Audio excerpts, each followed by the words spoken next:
ഞാൻ ഇന്ന് സുഭാഷത്തിൽ പറയാൻ പോകുന്ന ഒരു ലേശം പഴയ സംഭവം. ഇന്ത്യക്ക് സ്വാതന്ത്ര്യം കിട്ടിയ സമയം ബ്രിട്ടനിലെ ഇന്ത്യൻ ഹൈക്കമ്മീഷണറായി വി.കെ. കൃഷ്ണമേനോൻ നിയമിതനായ നേരമാണ്. ആ സമയത്ത് ഹൈക്കമ്മീഷൻ ഒരു വിരുന്ന് സംഘടിപ്പിക്കാൻ തീരുമാനിച്ചു. വിരുന്നിന് വേണ്ടി കണക്കാക്കി തുക വലിയൊരു തുകയായിരുന്നു. ഇത് കണ്ടപ്പോൾ കൃഷ്ണമേനോന് സഹിച്ചില്ല. അദ്ദേഹം പറഞ്ഞു, രാജ്യം സാമ്പത്തിക പ്രതിസന്ധി നിൽക്കുമ്പോൾ ഇത്രയധികം പണം ചെലവാക്കേണ്ട ആവശ്യം വല്ലതും ഉണ്ടോ? അപ്പോൾ മറ്റുള്ളവരൊന്നും മറുപടി പറഞ്ഞില്ല. അദ്ദേഹം പറഞ്ഞു, ലളിതമായ ഒരു പരിപാടി മതി. എന്നാൽ മറ്റുള്ള ഉദ്യോഗസ്ഥന്മാർ അതിനോട് അത്ര യോജിച്ചില്ല. ബ്രിട്ടീഷ് സമൂഹത്തിലും മറ്റ് രാഷ്ട്രങ്ങളിലും പ്രതിനിധികളുടെ മുന്നിലും ഇന്ത്യയുടെ പ്രതിച്ഛായ ഉയർത്തി കാട്ടാൻ അത് അത്യാവശ്യമാണ്.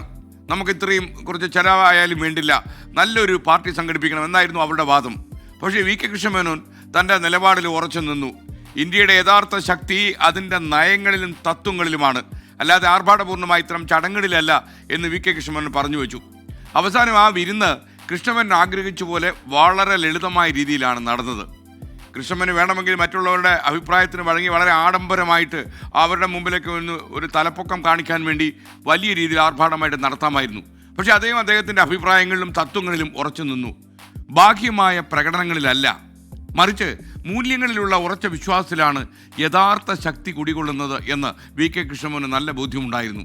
നമുക്കും അത് ബോധ്യം വേണം. നമ്മൾ ആർഭാടം കാണിക്കുന്നതല്ല, വാല്യൂസിൽ നമ്മൾ വിശ്വസിക്കുന്നുണ്ടോ എന്നതാണ് ഏറ്റവും പ്രധാനപ്പെട്ട കാര്യം.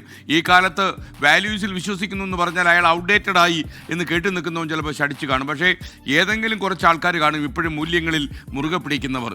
അങ്ങനെ മുറുകെ പിടിച്ച ഒരാളായിരുന്നു വി.കെ. കൃഷ്ണമേനോൻ. അദ്ദേഹത്തിൻ്റെ ഈ അനുഭവത്തോടെ, അതിനെക്കുറിച്ചുള്ള നല്ല ഓർമ്മകളോടെ നമുക്ക് ഇന്നത്തെ മോർണിംഗ് ന്യൂസ് തുടങ്ങാം.